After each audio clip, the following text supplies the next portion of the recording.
What is up, everybody? This is Addy Ads, and this is Public Intelligence. We have a fantastic guest on the show today, Miss Sonia Poulton, who's a journalist, broadcaster, social commentator, and documentary filmmaker with a career that spans over 30 years. She was a music journalist, contributing to titles including Q Magazine, Music, The Guardian Guide, and the London Evening Standard. She's worked with David Bowie, Biggie Smalls, and from '97 onward, which I believe is when her daughter was born, she kind of hit a waypoint in her life and started investigating youth culture, knife crime, obsessive compulsive disorders, the sexualization of young people, and child abuse as well, which is actually how I first encountered Sonia's work was through her Pedophiles in Parliament documentary. And I just watched her most recent documentary as well. I believe it was the one on cancer. So we're going to get into that, her music journalism as well. And she has completed a psychology degree to want to understand herself more. And she's really someone who I think has evolved in this new media sphere, which is ever changing and kind of like the Wild West in many ways. It seems like Sony is one of those few people who's been on kind of both sides of the fence in terms of corporate and then independent journalism and media. And she deplores procrastination, bad manners, bigotry, and PC behavior, but she is inspired by human kindness. So we're going to have a fantastic show today.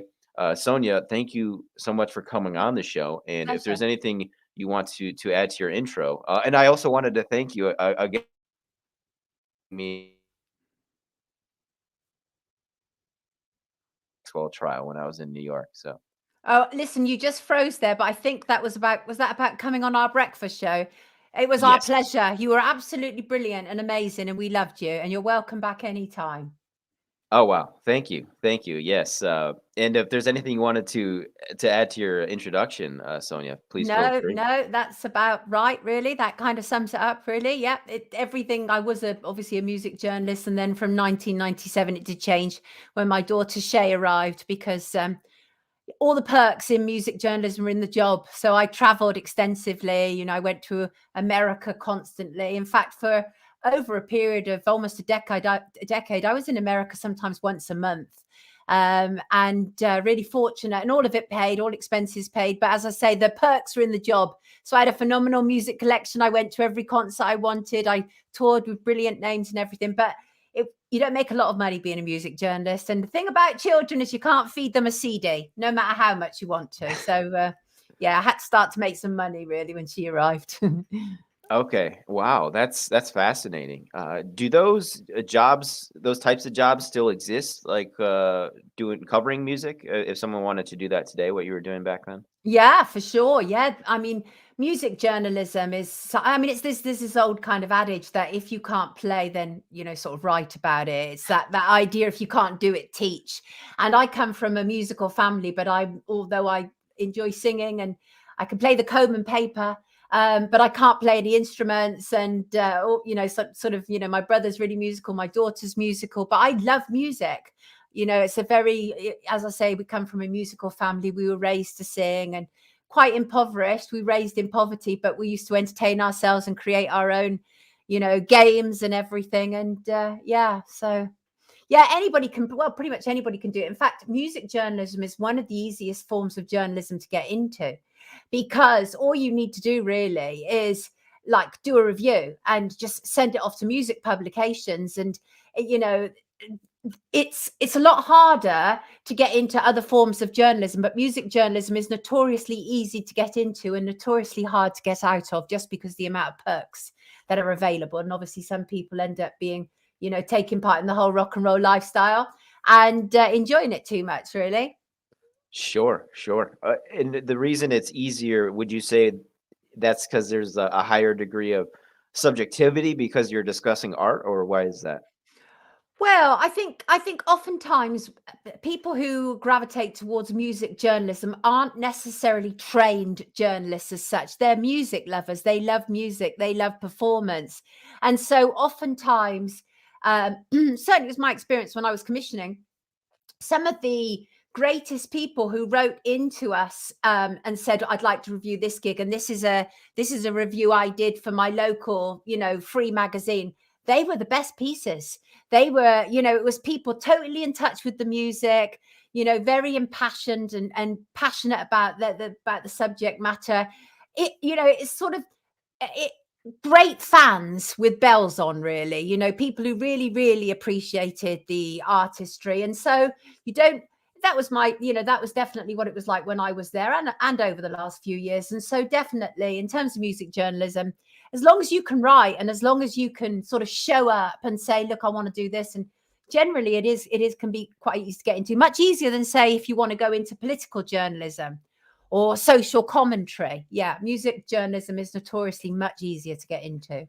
You alluded to it a little bit earlier, Mm. but did you plan on becoming a journalist when you were a child growing up? Was it something that crossed your mind, or was it a different? No, I wanted to act, actually, and but it's quite funny because in my childish mind, I used to dream of being a TV producer, and I didn't really know what that entailed.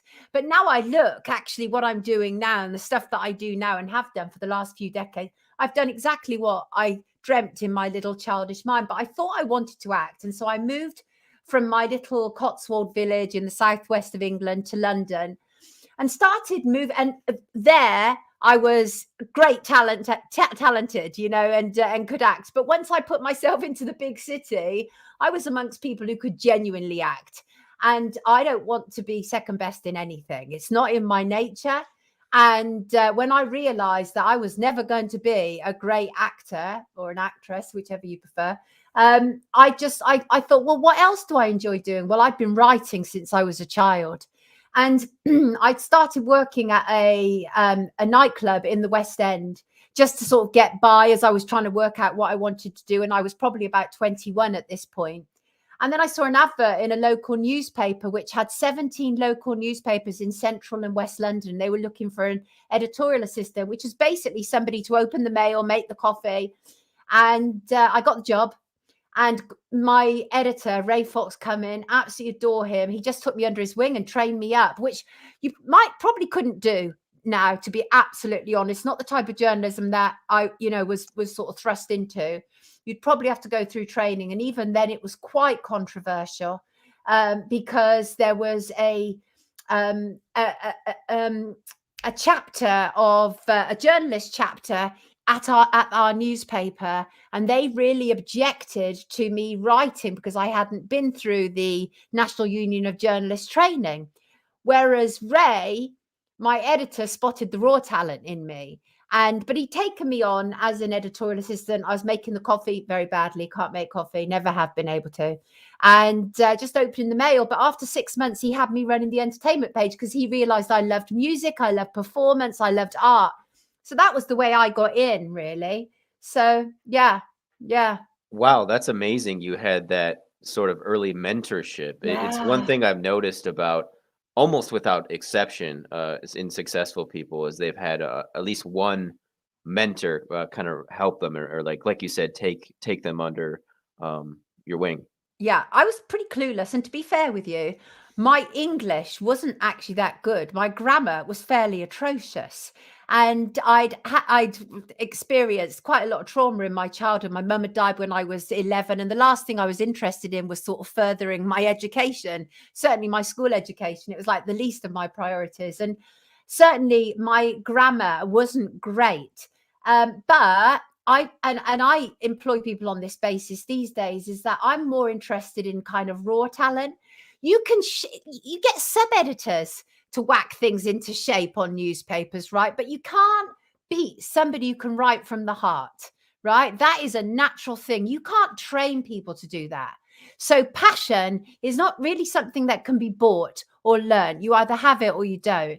So yeah, I think I was very, very fortunate. And what Ray did was he literally, he shaped me up. He showed me how to write headlines, how to write copy, how to write a 300-word piece to deadline. And it was the most amazing experience. And sadly, he's no longer with us, but I'm so, so grateful to him. He recognized the raw talent in me. And he was very much, he'd come from a very wealthy family. He was very much part of the old school of English journalism, very sort of upper crust.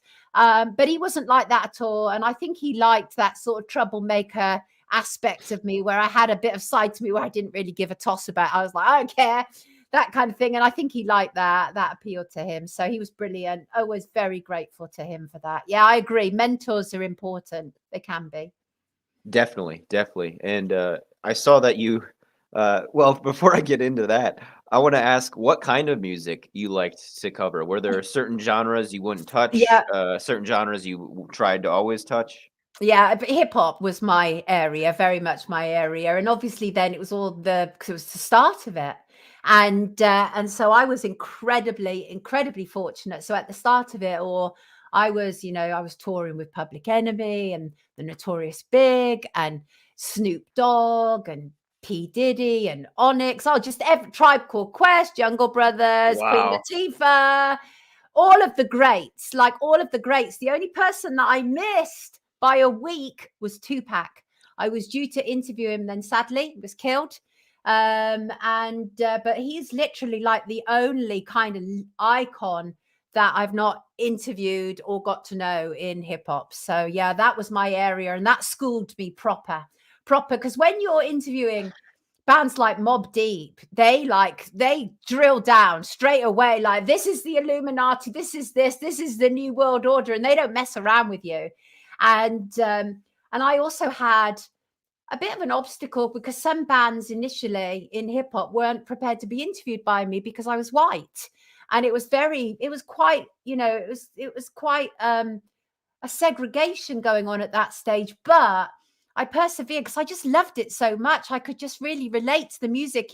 Even though I was this white girl coming from the English countryside, there was lots of elements about it that I could really relate to, like being an outsider. Because no matter where you're born, if you're an outsider, you still retain a certain mentality. Whether it's in a pretty little village or whether it's in the Bronx, you have an outsider mentality if you're an outsider. And we were always outsiders. My mum was like a medium. It was a small village. We were always a bit wild. It was, if there was, police in the villages, it was always at our house. And it was just kind of, we were like, yeah, always, because my mum allowed an open house and I had older brothers and sisters. So it was like a youth club. So we used to play cards, and there'd be like, 16 and 17-year-olds playing cards for money and smoking. And it was that kind of house. Great place to grow up in, frankly. So I kind of like, I really could relate to those mentalities of like being a bit of an outsider, but they schooled me. I was schooled. You can't be somebody coming from my background and plunge yourself into Black America without really getting a taste of, well, life in so many key respects. I didn't understand racism to that degree that I did. Then of course, as I developed a name and became known as somebody who wasn't a hack, who was somebody who genuinely loved the music, and then I had more and more artists who were prepared to be interviewed by me. In fact, when Mary J. Blige first came to England, she wouldn't be interviewed by anybody but me. I was the only journalist that she would allow to interview her. So by that point, I'd got a good enough name. And her boyfriend, who at the time was who the four guys who were signed to Uptown. Anyway, one of them went out with Mary J. Blige, and he had said, "She's safe. She won't stitch you up," and that was it. And then I got a good reputation from that, really. And then the word passed around, and so when the big artists came to London, I got to interview them and Wow. go to America to interview them and go in. I was one of the last journalists that we can actually discover on record to interview Biggie before he was murdered. And I toured with him in Amsterdam in the Netherlands. And he actually told me that, he suspected that he when I was saying goodbye, he said, this may be the last time we meet. And it was so weird and so prophetic. And of course it was. So, and I don't know why he said that. He was going through a lot of problems then, and there was just a lot of pressure and tension on him. It always happens. There's a lot of jealousy, obviously, when you rise up from the hood and you make a name for yourself. And it's like crabs in a bucket, Oh, when yeah. you come from Oh, those yeah. kind of environments, they want to pull you back down again. People don't want you to flee from poverty. They want you all to be in the same bucket. Yeah. Yeah. It's It seems to be a characteristic of almost every socioeconomic class, but Yeah. I digress. I wanted Yeah. to ask about the first album, hip hop album that you really fell in love with. Oh, I think it was probably Public Enemy, It Takes a Nation. Absolutely brilliant. I mean, I'd already had, I mean, I was already well into hip hop for about 3, 4 years before then, but when I heard that album, it's like my world changed. I mean, it was just the beats, the Bomb Squad were phenomenal. Absolutely everything about the whole PE setup just captivated me. I love the S1Ws and the whole movements of Professor Griff. I even love the zaniness of Flavor Flav. Chuck was always brilliant, such an incredible lyricist. So yeah, It Takes a Nation of Millions just blew me away. Absolutely brilliant album. Yeah. What about the first music that got you into hip hop? Do you remember Ooh. that? I don't really. I mean, I clearly Sure. remember I actually probably I do. I clearly remember being about 11 years old and hearing Rapper's Delight by the Sugar Hill Gang. And I just thought, this is amazing. I really love it. And obviously that crossed over into the pop charts. But I think that was probably one of the earliest ones. So yeah, I would have been about 11. Phenomenal song. And I was just like, whoa, this is amazing. And they obviously what they did was that they took this incredible culture, but they meshed it in with pop culture. So like Debbie Harry and everything and Blondie and those sort of influences. And I just thought it was an incredible mixture and the sampling and everything. I just loved it. I loved it. It just appealed to me. Yeah, I think that was probably one of the earliest. Okay. And I have to ask, Tupac or Biggie? Oh, Biggie. It has Yeah. to be Biggie. Yeah. I mean, I understand the legacy of Tupac, absolutely, but I was always much more an East Coast hip hop fan. Although, having said that, NWA, phenomenal, phenomenal. I mean, like that first album just again really blew me away. But I was never crazy about a lot of the West Coast sound and a lot of the sound that kind of like Tupac, he hitched up with, then he got into that whole kind of Dre movement and the death row sound and everything. But Biggie, it has to be Biggie. I thought Biggie was a phenomenal lyricist. Phenomenal. I mean, he could rap to anything. And we were sat around a table and he start rapping about ketchup, you Yeah, know? yeah, right. That was the F- best part about him, I thought, yeah, is he was like, and he does it in songs. He just like spells his name out and he makes yeah, it, yeah, his talent and his rhythm and flow. It makes it, he yeah, could, like you said, he could be rapping about ketchup and he makes it yeah, yeah. sound cool. And But that's I an was, artist. That's an artist, it's really raw and just wonderful. And it touches your soul. You can feel it, as they say, realize, and that's the reality is that when you hear somebody like a Biggie, you get it in your solar plexus, it hits you, this is real. It doesn't feel manufactured or as if it's been through 48 people before it reaches the public. It's like it's very immediate, and I miss that a lot in music these days. oh yeah, it's and that's something I want to get to later. I wanted to mention, as I mentioned before, and people may know, I was just in New York last month covering the trial, and I was listening to Illmatic by Nas walking Mm, around New York. Oh my goodness, that was an amazing experience. I've always wanted to do that, to walk around New York yeah, City and listen yeah, to that album because it's yeah, one of my favorites. yeah. It is Nas's Illmatic. It's terrific, and Nas was brilliant. Obviously, I interviewed Nas as well. Absolutely brilliant artist. I mean, there's so many brilliant, brilliant artists around then, and even, Naughty by Nature, I love Naughty by Nature. And like House of Pain, for example, don't anybody tell me Jump Around isn't still a classic, and the impact that hip hop had on white people was phenomenal. Before hip hop, white people were not walking around in trainers, right? And baseball caps. That was certainly not in the UK. That was not an English thing to do, right? I know it is very American because American football and everything. But again, that was the influence largely of black culture.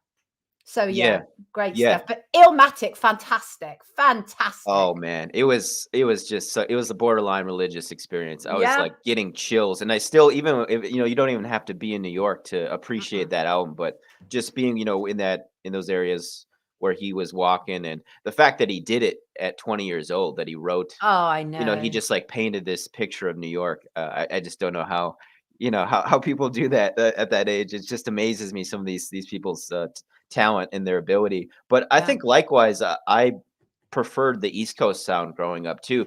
And I think the reason for that is because I'm from Wisconsin and it's really Right. cold there. And then, you get these long, dark winters.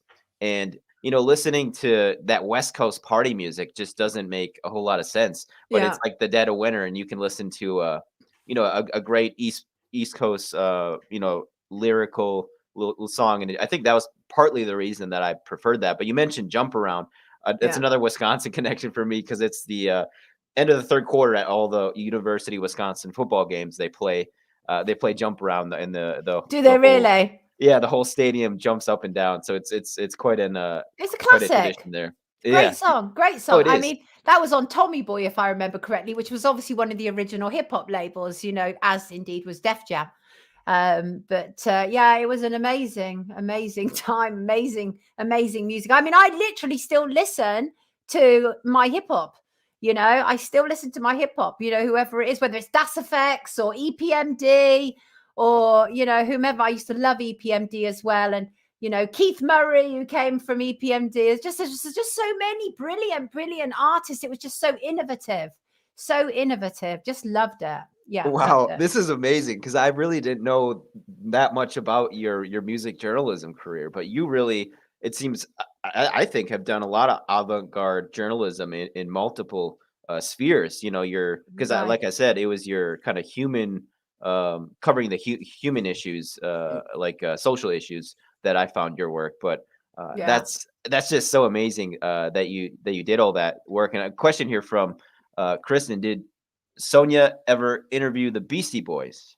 No, I never did interview the Beastie Boys. The Beastie Boys were I loved the Beastie Boys, and honestly, that first album certainly, again, absolutely blew me away. But the problem that happened with the Beastie Boys is they blew up so quickly that they became almost like pop stars, and it was almost out of the remit of my kind of journalism. And I would have happily interviewed them, but by that point, they'd become pop stars, so their record company wasn't interested in black music journalists because they'd gone way beyond that. So no, unfortunately not, but I would have loved to because, like No Sleep to Brooklyn. Absolutely. I just loved all of that. It's absolutely brilliant. I did meet them. I just didn't get to interview them, unfortunately. So, which was a pity because I thought that was a phenomenal collaboration of ideas that obviously was created through the Beastie Boys. It was brilliant stuff, really brilliant stuff.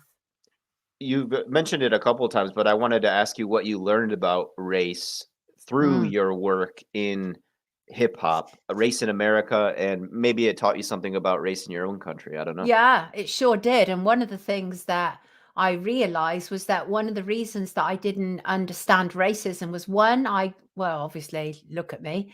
But also, I'd grown up in a family that wasn't racist. So I wasn't surrounded by people who had any distinctions. And in fact, my daughter is half Jamaican. And obviously, I make no difference to my daughter whether she's half Jamaican or completely white. It makes no difference. She's my baby, even though she's 24 now. Um, but I learned so much actually. And one of the things was, and that's why when this whole Black Lives Matter thing happened, and what you have were these incredibly privileged white people suddenly telling those of us who had been through it 20 years ago how we should now be thinking. And I was like, these people have no clue. We know what they're like, right? These kind of Antifa types, right? And these Black Lives Matter, and all of there's a very similar type. I know a lot of black people who don't even support what happened with Black Lives Matter as one perfect example, because it was like kind of like co-opted by a lot of white middle class people, right? And so I learned very early. I was supposed so when I was doing all of that, it was throughout my 20s. So by the end of my 20s, I had, I think, a decent understanding of how I had benefited by being white. I wasn't middle class. I came from a very poor background, in a very impoverished background, in fact.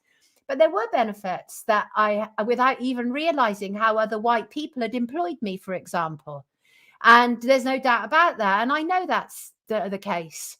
And so I tried to balance that out. And so as one example, it's kind of like, don't get me wrong. First of all, I don't believe in positive discrimination as such. So I'm not going to employ somebody just because of their ethnicity, just because of their ethnicity. They've got to be great as well, right? And so, for example, when I left my job as a music journalist for a magazine called Echoes, I brought in a young black man to replace me because I felt that and again, it wasn't because he was black and male, not he was brilliant, but I felt that that was the right thing to do because I was also able to look and see how there were times as a white woman, as a white person looking at black culture, there were things that I had to learn about. I didn't know instinctively. So when I say I got schooled by people like Public Enemy, I got schooled. Like these are people who would sit me down and go, "Are you aware that this happens to black people?" And I go, because I wasn't. And so it was a bit of a trial by fire, really. But I was left in no doubt whatsoever that the world was unfair. And I'd already been aware of that as a young child, growing up in a poor background anyway. And again, I think that was another bonding thing for me because I felt that the world was unfair and I'd carried a degree of shame because we were so poor and there was no father in the home and all that kind of stuff. And it all got kind of mixed up in with me trying to understand what it meant to be part of another culture. And but I learned quickly. And it helped, as I say, not coming from a racist background because I didn't have the obstacle of having to overcome because I just didn't see any differences. I genuinely didn't see any differences between me and other people. So it was quite an experience to be told by Black Americans that I was privileged and I was all these things. And I would argue it. I'd say, how can I be privileged? I come from a poor background. Sometimes we didn't have meals. Sometimes my free school meal was the only guarantee of the meal that I'd get that day. And I couldn't understand it, but there are layers. Obviously, there are layers. So yeah, it was a big learning time, a big learning experience. I will be forever grateful for it. You've got to have one of the most unique perspectives on this issue because of everything you just mentioned with where you grew up and the fact that you covered basically the dawn of hip hop, or at least the golden age of hip hop, as people call it. Yeah. And in that sense, I wanted to ask how you have seen that whole conversation change now, because I couldn't tell you on a macro level when this was, or but for me personally, it was around 2013 when I first entered university that it seemed when I got on the campus, they were really actively trying to educate people about this. And I saw that kind of same reaction where it was, and people I knew like and liked, and I didn't, I didn't hold it personally against them uh, after a while. No, I'm just kidding. But it was like, oh, this goes on. It's like they didn't. It's hard though. It's like I don't know what it's like to be a woman and have that fear of maybe walking at night, right? So, Yeah. but I still try to imagine it. But Right. again, if you aren't that color or that gender, you really don't know what it's No. like. But we should, I think, try to figure that out. What that experience is like. 100%. And I have seen it change. And one of the things that I was very, very clear about as a music journalist was that this was a Black music form that must not be taken over by white people, because Black music has been traditionally taken over and capitalized on by white people for hundreds of years. And so I was very much about, this is a Black music form and must be recognized as such. And that's not to take anything away from some brilliant white hip hop. Eminem, absolute genius at what he does. I honestly, no issue. House of Pain again, no issue. I'm talking about kind of like when it was getting to like the vanilla, what's his name? Vanilla Ice, is that? Vanilla Ice, like that Yeah, sort sorry. of capitalization of it, where you take it and you sanitize it and you distill it and you take it away from what it's about, and all of that. I hated all that. And I was very keen that hip hop must remain very much recognized as a Black music form, because so much had been taken over by white people. Rock and roll, jazz, all of these different music art forms. And the problem is, of course, is that what you have, and it's still the case, is so many black artists died penniless, poverty stricken, taken advantage of by the music industry. And, we've still had that. We've had hip hop artists who were at the forefront who ended up having to do crowdfunders, for liver disease and transplants. And when they were absolutely at the vanguard of this, they were creating this music in the Bronx at block parties. So those things, I think people need to be recognized. The origins need to be recognized. That's really important, first of all, for me. And so what I think I saw, I think it's gone in stages, Addy. So the period that I was very much heavily into it, so throughout the 80s, throughout the 90s, that was when I think there was like almost for my generation, a first awakening of the level of everyday racism that was taking place. So in England, you'd have these sitcoms where they used completely unacceptable language. We'd never accept it now, but it was part of our everyday language, right? And I don't even feel good about even using that. I'm not talking about like the N word, for example, but words that were used to denigrate black people. But it was part of everyday language. And I think for me, the problem is you don't realize when you grow in an environment, sometimes it takes moving out of that environment. And I don't mean my family was super cool. I just mean in England in general, a predominantly obviously white Christian place, not as multicultural as America, for example. And so you grow up, and it was for a very, very long time, everything was dominated by white people. Don't get me wrong, I'm not anti-white. I want more of a balance in this world. I want there to be a decent representation. And so, for example, when my daughter was at primary school, we moved back from London to my hometown because it's such a brilliant environment to raise her in.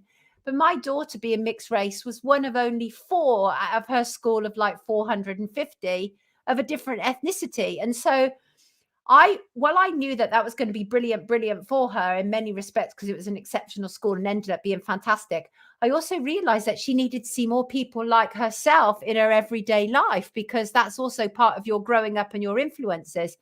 So I struck a deal with the school that I would take her out every Friday for what I called enrichment.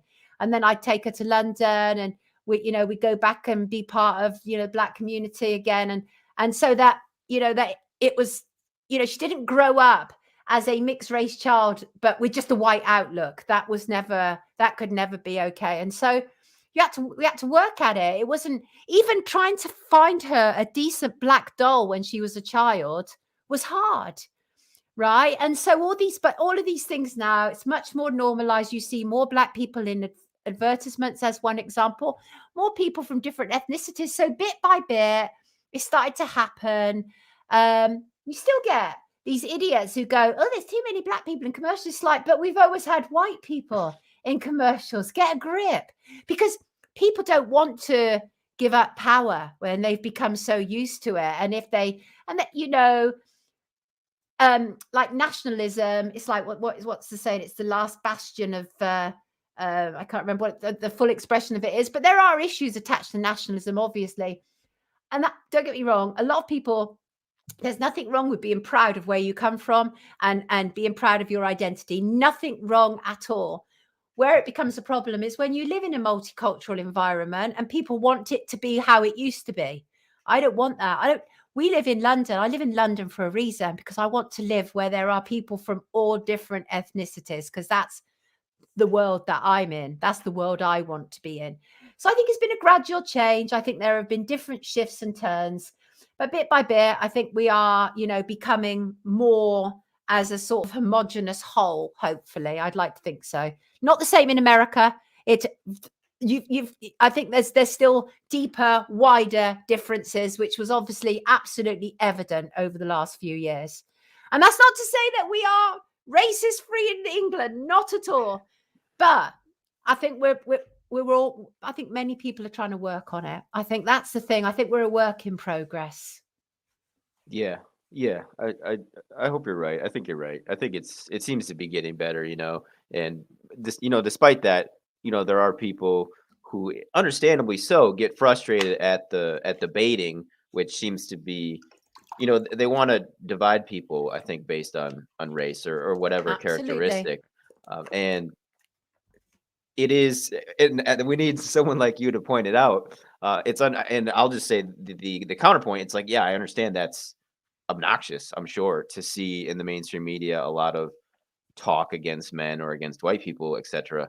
But like you said, it's like, okay, but you have to take it into context. It's like, uh, you know, it's been pretty easy for you in that realm, probably, up until that point.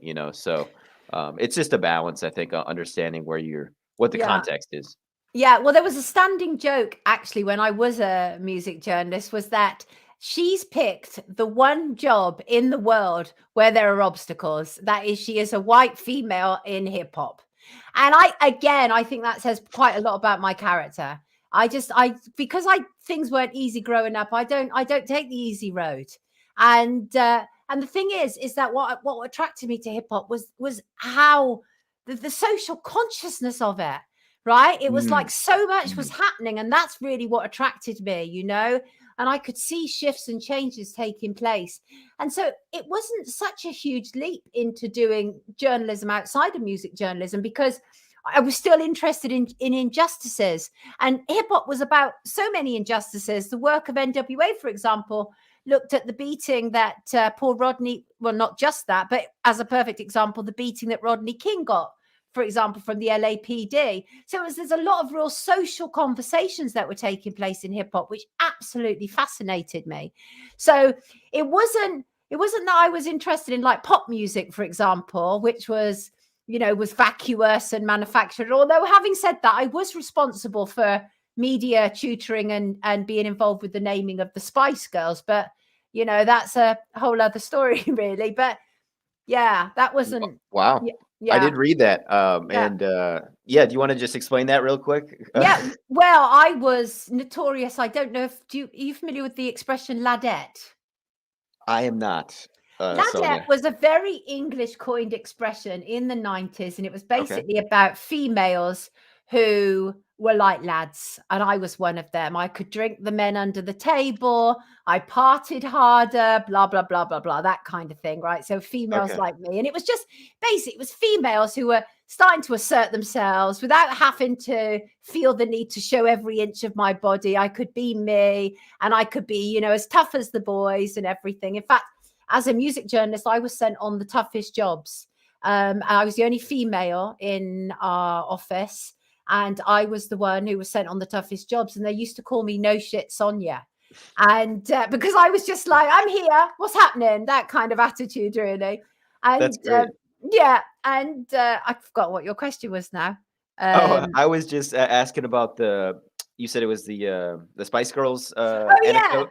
Oh, yeah. So basically, I was a ladette, and a friend of mine who worked at Virgin Press, she came to me and said, "We've signed these 5 girls. Nobody has a clue what to do with them. They all look different, which is bad because we need them to be more uniformed. And no teenagers are interested in buying girls anyway, because then it was all Take That and Boyzone and Backstreet Boys and all that. And there was a great uniformity. All these boys, basically danced the same, looked the same, sang the same. They were like puppets off of a manufacturing line. And so anyway, so Virgin asked me, she on behalf of Virgin said, would you come and media tutor them, come to the studio, meet them. And I arranged to meet them on the Monday, but I had a hangover because I'd been partying all week. So I couldn't go. And they harangued me at Virgin and said, please, please, please. So I went on the Tuesday, and I was greeted by Jerry, who wore a dress the size of a cushion, basically. And I could see her knickers and everything. So she was very saucy straight away. Took me up to the studio. All the other girls were there. The chemistry was phenomenal, absolutely phenomenal. And so I was sort of given the strange job of feeding this idea back to marketing, how they could market them. Well, it became evident to me very, very quickly that the strength wasn't that they were rather the weakness wasn't that they were different, but that was their strength. The strength was that there were 5 different girls. And so they were like stood in the middle of this studio, and I was like just walking down them going, oh, you look like a baby, because there was like Emma looked just like you would imagine a baby Spice to look. She had a little gingham dress on and hair in bunches, and I said, you look like the baby of the crew, and she turned out she was the baby. So we said, oh, baby Spice, and it just went on like that, and then I didn't. So then what happened is I kind of like created more their personas than their names. I did say sporty. I didn't like scary. I felt that was coming from the background I'd come from. I was like, let me get this straight. The one mixed race girl in the band is going to be called Scary. That's a bloody stereotype. And I wasn't happy about that. And that I was told about that afterwards. But I basically sat with them. I media tutored them. And then I went to lunch with the Virgin head of press, sketched out these drawings. I still actually have the diary where we did the original outlines of these 5 girls. And then what they did, Virgin didn't want it known that these 5 girls had been sort of created. First of all, I will say this, and that is the 5 girls did not make it hard. That their personalities were already defined. It's just that nobody at Virgin was recognizing it. All they were seeing was like 5 girls. No teenage girls want to buy anything to do with girls. It's all about the boys. Plus, they look like a ragbag mess. And I was like, no. Sporty, who did backflips in front of me in the studio, I was like, you're sporty. She was like, yeah, I play football. I'm like, well, that's your persona then. And it was like Victoria was so obviously slightly different to all the rest of them.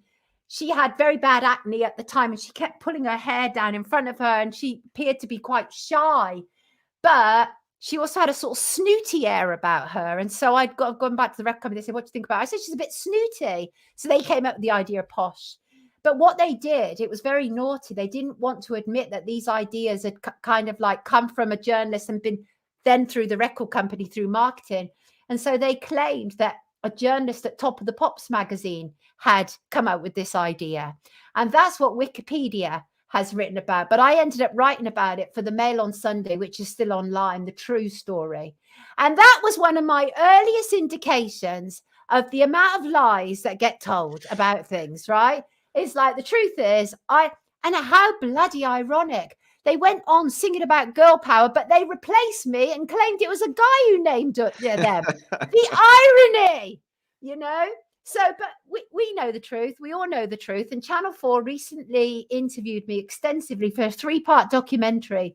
And it was so controversial, they ended up cutting me out because they didn't want to say it wasn't Top of the Pops magazine. So they cut that whole thing out rather than allow it to be me. So that's how ridiculous it all is. But the girls know, I know, it's out there, and lies will be lies, I suppose. Yeah. And now this audience knows, thanks to you, Sonia. Yes. That was a great story. Before we transition to current events, I wanted to ask another question about hip hop, your assessment of it today, or even you don't have to go as recent as last year, but early 2000s, late 2000s, mid 2000s hip hop, and artists you may like, and how what are your observations from the evolution since you covered in the 90s? Well, I'm very disappointed, actually, because what happened was exactly what we'd feared in the 90s. And that was these corporations got involved and watered it all down. And what you ended up with was these horrible, horrible stereotypes. So, you'd have, people like Nicki Minaj as one example. And just like there were just so many stereotypes. And these people were promoting horrible, horrible stereotypes that the more conscious hip hop artists of the 90s were not keen on. Even something as raw as like NWA, for example, which obviously really problematic lyrics for many, many people, but they were based on truisms, truth that was happening. Whereas a lot of the music that started to come through, that people were considering hip hop, like Drake and everything. I mean, I just hated it. I thought it was really weak and I hate mumble rap and, that kind of stuff. But I'm an old school hip hop fan, definitely. There's nothing major that I would actually say these days that could really compare with what was happening in the 90s. No, it's Yeah. yeah, I didn't like the direction it took. And again, like I say, a lot of it, and it's that whole thing where it was all, the videos were just full of loads of strippers, and it just took it away from all that really brilliant conscious rap that had created an incredible movement, and it had just gone in exactly the direction that we all feared, basically. So yeah, not a fan. Sure, sure. What would you say the most recent artist is that you liked? Or because for me, I was so into it in college as a DJ, and then as I transitioned into doing this work, for example, it's been way less on my mind uh, to the point where I understand the '90s better probably than the Yeah, 2010s even. I don't know, but yeah, me too. I think me too. I mean, I pick up occasional songs and I go, yeah, okay, that's all right, that's okay, that's got some things going on. But when you start to look at artists like, for example, Fetty Wap and you know Travis, whatever his name is, and everything, it's just all become so shouty and just. I mean, I just can't. I struggle with it. I really struggle with it, and all of the kind of like the crew involved with Drake and Nicki Minaj, it all became all about money and materialism and just really off-putting. So I'm just trying to think who in recent times I was like, okay, that I can't actually think of anybody. Perhaps okay, if you okay. mentioned somebody, I might go, oh, yeah, that was okay. Sure, sure. I just wanted to ask, and I wanted to ask about music journalism specifically, but journalism in general. As we Mm. transition a bit to more geopolitics, where do you see journalism at today? Uh, and I don't know, maybe is it's different for covering music versus geopolitics Oh, yeah. compared to when you started? Do you see like certain waypoints, for example, in certain years, or do you see it as more of a slow, gradual change? Yeah, how have you? What have you observed in your career? Well, journalism ain't what it used to be, is it? Let's be honest. Journalism is full of PRs. I mean, this is public relations now that we are dealing with, and you only have to look through the whole COVID narrative to see how far down the public relations hole we've gone. And so, I have a lot of problems with journalism as such. Certainly, political journalism is a farce. Most of the well-known political journalists are friends with ministers. I have a rule. I don't make friends with anybody that I'm likely to investigate, right? And I never have, and I never will. And so I've got to know people and then realize that there was an investigation there to have. But generally, you will never find me being friends with politicians or anybody who is in the public sphere and may need to be examined, because you immediately become compromised. Almost all of our sort of broadcast journalists here reach a consensus about how a story should be. I'm a square peg in a round hole. I did a recent recording. I was actually asked to take part. This was funny. I was actually asked to take part in a recent recording for a new program on Rupert Murdoch's channel. And I mean, totally unexpected. It was somebody that I had known before, who'd commissioned me many times for shows, and she knew I was out there. And but we were doing um this show for a pilot, and it was with three very, very well-known journalists in the UK, and one of them was Boris Johnson's sister, Rachel Johnson. And we ended up in the mother of all fights. It was so bad because all these other journalists, they were all tipped up. We were there to discuss debates, right, to issues which included politics, but these other journalists would not say anything critical about Boris Johnson because his bloody sister was sat there. I went mad. I was like, listen, this is not how it has to be. And then I launched into one. I talked about how he was notoriously lazy, he was unreliable, he was a compulsive liar, he had been parachuted into the job, he had the whole family were like predators on the nation. And she went insane. She actually screamed to the producers, if this panel show happens, I don't want to be on with her. And it just shows. And all the other three, they'd all reached a consensus against me. They were all arguing me, telling me that Boris Johnson, who is notoriously lazy, was not lazy, and I couldn't say it. And it was so pathetic, Addy. And these are people who all have national shows, and I don't. Well, I do now. I have an international show because we have our stream, which is kicking their butts. But that's a story for a bit later. And but yeah, basically, I don't have time for most journalists.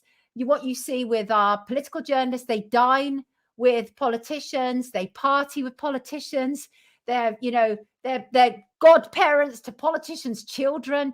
You cannot object. Yeah, it's terrible. That's why we had the whole Leveson inquiry, which was about the incestuous relationship. I'm going to have some water between the British press and politicians, and it is incestuous. Yeah, Rupert Murdoch as one example.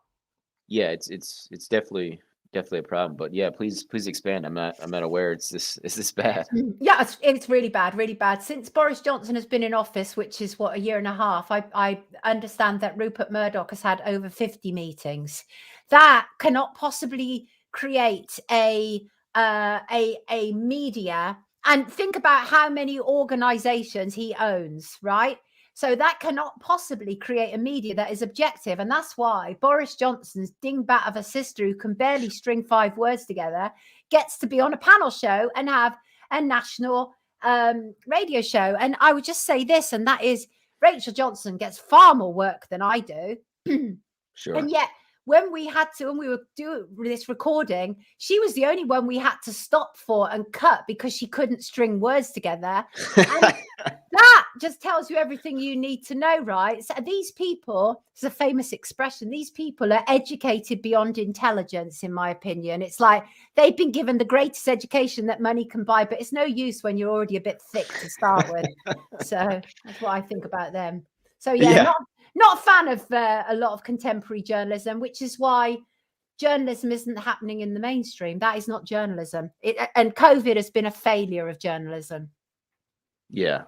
And you're so great to talk to, Sonia, which is why I'm so grateful that you agreed to do this because, like you said, you don't necessarily grant access or even want to, read other journalists' work because of like you said, most of it is it's PR stuff. So like I said, you're great to talk to because you not only have multiple areas of topic expertise you can share, but also like the craft itself, generally speaking, which is why I wanted to ask corporate versus independent.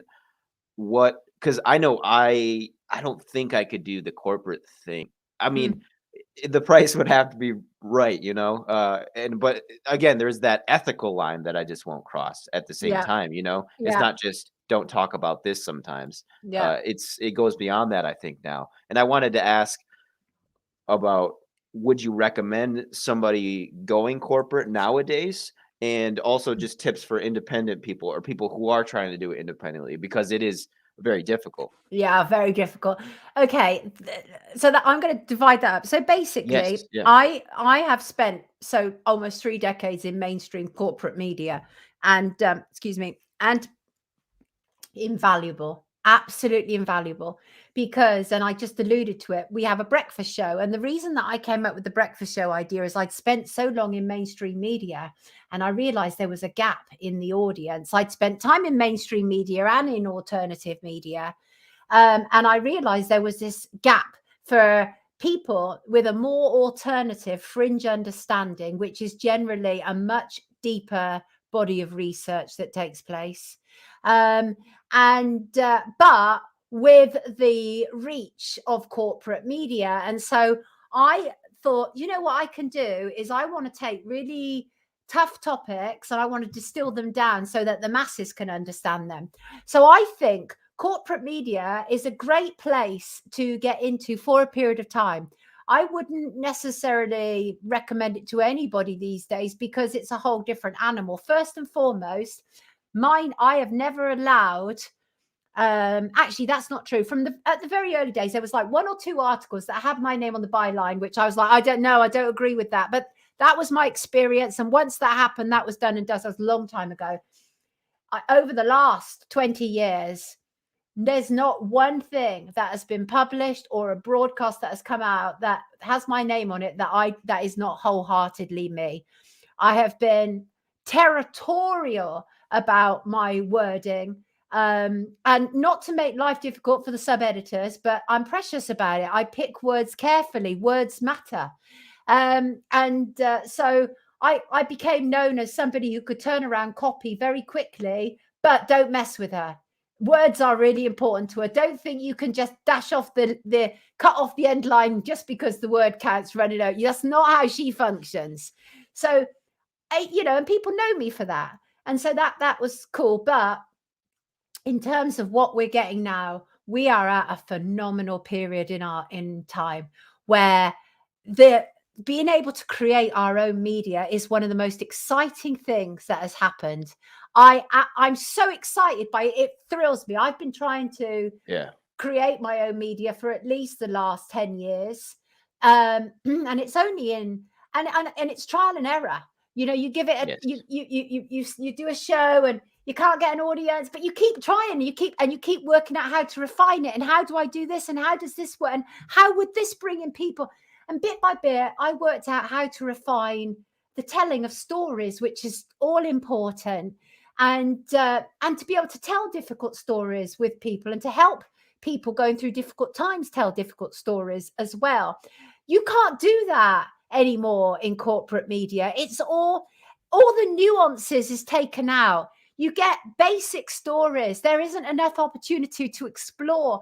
And the good stuff is in the creases. The good stuff isn't in the overview of the story. It's in the stuff where you have to get a bit down and dirty to get to. And so that is where people open up their hearts and they reveal stuff about themselves that they wouldn't ordinarily. But everybody, the journalist and the person, feel better for it because something very authentic has taken place. And that is, there's an authenticity in what we're able to do with the internet that's taking place. Like, you don't have to, Addie, you just putting this straight out. You're not having to go through people who are going to sanitize it or legalize it. We're adults. We know what we should be able to know at this stage, what we can and can't say. We know we shouldn't, don't defame people unless you want a lawsuit, for example, and be careful with your facts. And, I'm not up for any misinformation. I'm happy to be corrected. If I get it wrong, I'm happy to be corrected. All those things, they don't really allow you in corporate media. They'll stick by madness. They'll stick by this idea that 90% of people in ICU are unvaccinated. It's a lying figure. So, but they'll keep repeating it because, oftentimes they don't want to back down or, and again, it's that corporate consensus that one newspaper said it, so another newspaper said it, and a TV show picked it up. Whereas what we're doing is we are fact checking each other in real time. People will watch this and go, well, did she get that right? And I love that. That's the real stuff. That's where you get to the truth. You don't get an opportunity to do that in corporate media. This is where we can drill down and really get to the real stuff. And that's when it counts. That's the good stuff. So what we're able to create now is far, far better than corporate media. And all we have to start doing now is taking their audiences. That's all we have to do. Yes, ma'am. I think you're right. And I'm like you, I'm really excited because I kind of see it as, in a way, like we're still in the birth of this, Yeah. because you will look, I don't know, even like 50 years from now, they'll be like, wow, that 10 years there or whatever, 15 years, that was when it was, it's like their fingers are being just pried off the scepter of media control, Yeah. literally they're dead cold fingers because Yeah. these people, like you mentioned, Murdoch, there's like, they're just so powerful because of how much influence they have over the media.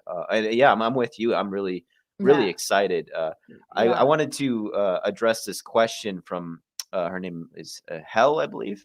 Does Sonia agree to the assumption that all American singers, celebrities, have to accept going into the SRA or satanic ritual abuse actions to become successful? Thanks for a great Ooh. interview. Much respect to all of Sonia's work and yours too, Addie, of course. Thank you, Helly. Well, now that is really that's a difficult question. I think it That's so hard to answer, and that is because a lot of big American stars now have actually released on their own independent labels.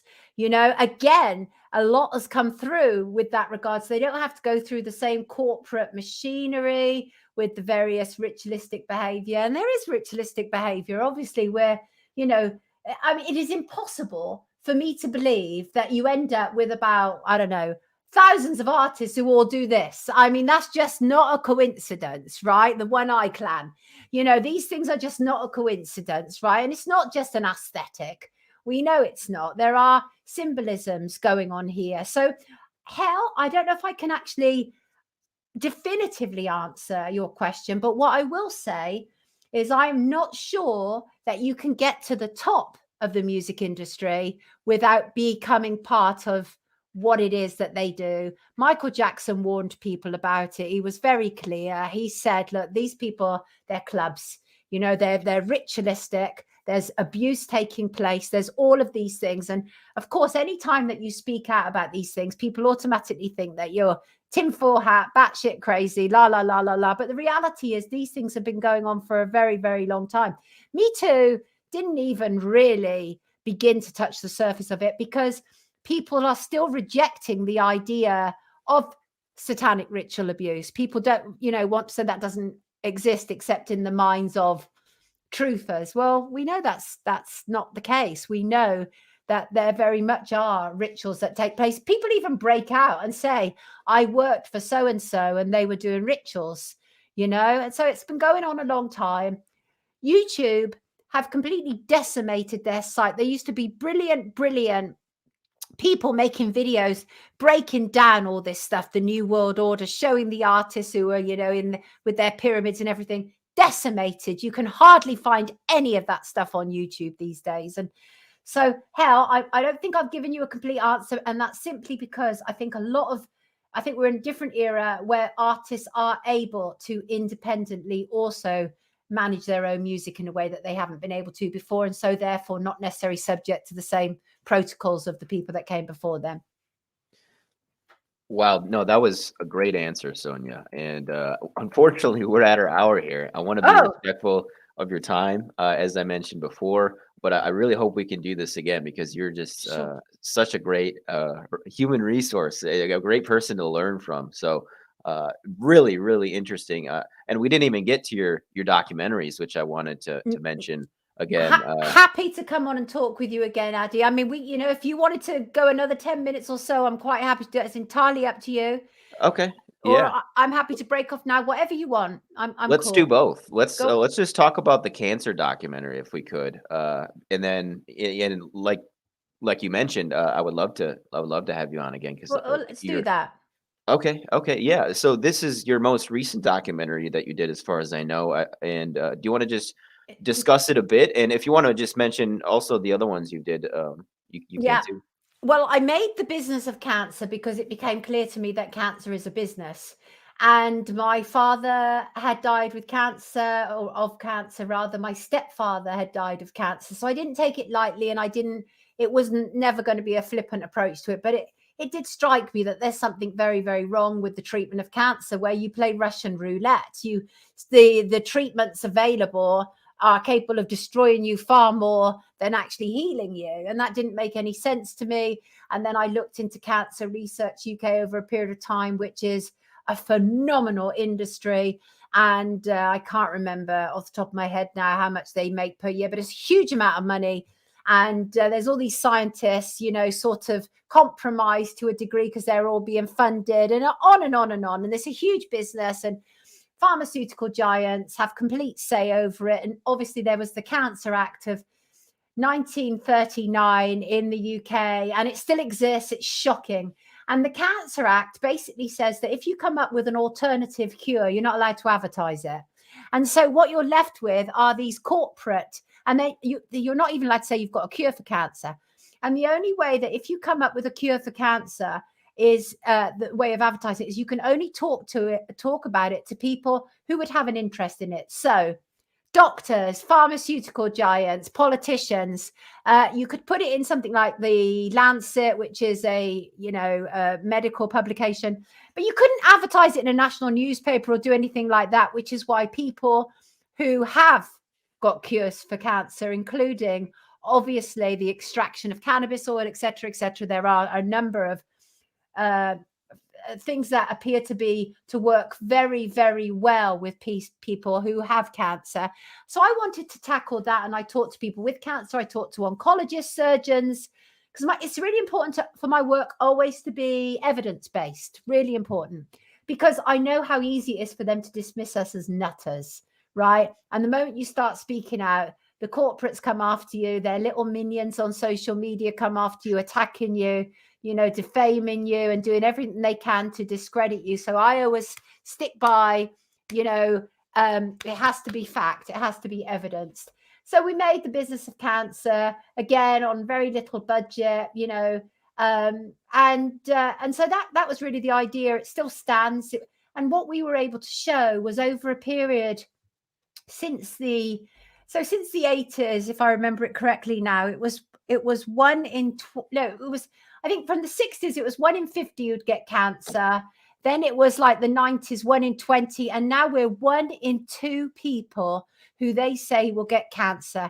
Now, we're talking billions that has gone into the cancer industry. They managed to find a so-called vaccine. It's not a vaccine, obviously. It's, we know what it is. It's gene therapy, mRNA, but they managed to come up with that in a matter of months. And yet cancer is getting increasingly worse, so much so that the chances are either you or I would get it, Addy, out of just 2 of us. And where's the jab for that, right? And it is because it's an absolute business. And so I wanted to document that, really. And that also includes with people who have gone down the route of chemotherapy and also people who have gone down the route of healing themselves. And there were 2 people who have gone down the route of healing themselves and 2 people who had gone through the system. And one of the women who'd gone through the system, her cancer came back. It's very common. And yet the 2 people, hallelujah, who had healed themselves with help from people who understand this, their cancer has been in remission since. And that's a phenomenal thing. And yet we can't talk about that, right? In mainstream, they won't have it. They won't tolerate it. They'll let you report that story as if it's a one-off, as if these people are kooky and it's, and all that kind of stuff. So anyway, so I did that very briefly. I made other documentaries, 2 of them about the Madeleine McCann case, because I never believed in the official narrative of Madeleine being abducted right from the very first day. I said, that doesn't make sense. Now, the problem is that immediately that Madeleine McCann went missing, journalists here, a lot of them, very middle class, sided immediately with the McCanns because they had also, a lot of people I discovered, my peers were going on holiday and leaving their own children in hotel rooms, which is obviously notoriously what the McCanns were said to have done, leave their children alone, which is why it was possible that Madeleine had been kidnapped. But of course, there's a school of thought that the children were never left alone, and allegedly that Madeleine had died in the apartment, and so they'd had to say they were leaving them alone in order to be able to have an alibi for a kidnap. And that's one of the theories, and that was certainly explored by the Portuguese police. I agree with the Portuguese police early conclusion, and that was, sadly, I believe that Madeleine died in the apartment. And we have a complete cover-up now in terms of the British politicians became immediately involved. I mean, one child goes missing every 5 minutes, yet why is Tony Blair, our then Prime Minister, and Gordon Brown, who replaced him 28 days later, ringing the McCanns on holiday? What the hell, right? And why has £14 million to date been spent on the McCann case when that's for a crime that didn't even happen in this country? It happened in Portugal. It was the biggest investigation, I believe, in Portuguese history, and Portuguese police were completely discredited and treated appallingly. The level of xenophobia that the British press applied to them was atrocious.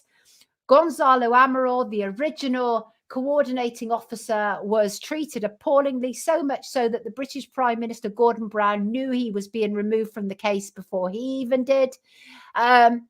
Discredited, dragged through the courts for writing the book on Madeleine, The Truth of the Lie. He's written another one now, The Truth of the Lie, highly recommended. So I've made 2 documentaries about that. And the other I've made also one about Grenfell, which was the appalling case where a lot of people had died in the Tower in West London in a fire, 72 people. And I argued again that had been allowed to happen because that was full of people from different ethnicities and different cultures. If that was a tower full of white politicians, it would not have had that dangerous cladding on it. It would have long been removed. It was inflammable cladding that went up and, basically cooked people alive in this tower. Horrendous. So I made about that. And also the other documentary, which probably most people know me for, is Paedophiles in Parliament, which is a look at 40 years of paedophile allegations within the British Parliament, of which nobody has ever been convicted, even though it's just quite phenomenal, the allegations. People have basically been allowed to die, right? Politicians have been allowed to die with 30, 40 allegations hanging over them. And I just thought that's outrageous. And so I made a documentary, Paedophiles in Parliament, which was removed at one stage, but it's back online again on YouTube. And it just looks into the paedophile allegations and questions certain people's roles, some ministers who have still been in power, what they did to stop allegations surfacing or being asked or any of those sort of things. So yeah, and I'm proud of all of them. We made them, on small budgets, but they were made with heart and thoroughly fact-checked, unlike a lot of the stuff that you get in mainstream media. So yeah, so those are my documentaries. And I just want to say briefly, and I wanted to, I bit by bit, I was being, sort of banned from mainstream for talking about certain subjects, Madeleine McCann being one of them. The whole issue of gender, I believe in biological reality. I don't believe people can be born in the wrong body. I'm not a bigot. I absolutely believe that people should be who they want to be, that men can wear women's clothes and women can wear men, but don't try and convince me that a man is a woman and a woman is a man, because I have a problem with that, because that locks into the whole issue of child abuse and children being put on a pathway and all of those things. So that was a problem in mainstream media, because they've all followed this whole idea that people can just change gender and we have to accept it. And don't get me wrong, again, I'd be on the front line. I don't allow anybody to be harmed for who they are. I would protect anybody, but don't compel me to call Demi Lovato they, for example. That's just bloody ridiculous. That's just an attention-seeking young woman who just needs to, frankly, get a life. She's not turning on yogurt companies in LA. She's wanting to be called they, them, and nonsense like that. And I just not into any of that. It's compelled speech. So that got me in trouble. But the final thing that got me in trouble in mainstream media was basically questioning the whole COVID narrative, what it meant, the restrictions, whether it really stood up. It didn't stand up. And that was kind of the final thing. And then I started to work more and more on Brand New Tube. And we have our breakfast show, which has been going since September. And it is an absolute thrill to me. And Addy, you know this from when you were on. And that is, we are beating the live stream numbers of several mainstream media breakfast shows over here. And the thrill of that, when you were on Christmas Eve, we beat Sky News for breakfast. I mean, that was just insane. And that's hardly any budget. We're a small team. Brand New Tube, still a small platform. But yeah, so it's called Rise with BNT. Monday and Friday, we're going to extend it to Wednesday from March the 2nd. And today I got a new co-host. And so, yeah, we're growing. So it's exciting stuff. And Addy, you're always welcome back on. Always. You're a brilliant, brilliant reporter. I love what you do. When you were feet on the ground at the Maxwell trial, that's journalism. That is journalism. And I love that stuff. It's nothing like being at the coalface to really know how stuff works. So, yeah. So that's kind of like probably brings you up to date with me, really. But I'd be delighted to come back on regardless. Okay. Yeah, I would love to have you, Sonia. Great. Wow, thank you so much. That is really high praise coming from you. Thank you. So Pleasure. it really means a lot. Not just that, but the fact that you came on my show because I think I first messaged you like wow, like 2 years ago now at least I think. So Yeah. like I said, I've been following your work for a few years now and learning about your investigations into corruption, and now I'm gonna go further back and look at I think some of your music journalism too, and not to mention Um, your documentaries. So that's something too, which I think I can do is recognize talent. You can do writing and documentaries, and now you're running your own show. And thanks for letting me be a part of that oh, Christmas show where anytime. we beat Sky. And anytime I can beat Sky News, I'm with it. That was just amazing. That was such a thrill, incredible. And this morning, again, I actually don't think we checked Sky because it's not possible to beat Sky constantly. Sky is still a massive machine, but this morning we did beat GB News, and that has Eamon Holmes, he's a huge media player, and he was GB News's big signing. And it was quite shocking because their online figures were 850 and ours were over 5,000 at that point. And that's astonishing. They had 60 million pound behind them. And Wow. that tells you the COVID thing has woken people up in a Yeah. way that Yeah. I've never seen. Like scales have fallen from eyes, right? And it's phenomenal. And people just want the truth. They don't even care if it's basic equipment. They just want the truth now. That's it. The transparency is what people want. So, yeah, Yeah. phenomenal stuff. It's That's a new era, and we're part of it. Yes, ma'am. Yes, yeah, and you are one of the pioneers, I think, in this Ah, in this don't new know about era, that. Sonia. Thank you again, and we're going to Pleasure. do this show again to the audience. I know I saw people were wanting that to happen, and thanks to the audience as well. This will be Yes. available for video access on rockfin.com/addy ads, and then the audio will be everywhere that podcasts can be listened to. And if you want to buy me a coffee, the link is in the description. How can people support your work, Sonia? I don't think you addressed that yet. I wanted to ask. Well, I mean, I also do buy me a coffee, which is on my Twitter. But Okay. really, the best thing for me at this moment in time is just please share my work. If you could share my breakfast show, that means the world to me, really. The same stuff, like, subscribe, share, that kind of thing, really. But yeah, and if you really feel forced that you want to buy me a coffee, then there is a link on my Twitter profile. And yeah, just thank you for the support. Thank you, Addy, for your time. I've really enjoyed it, as I knew we would when we eventually were able to do this. So, yeah, Yes, ma'am. Thank you. Stay frosty, folks, and we will see everybody next time. yeah. Take care.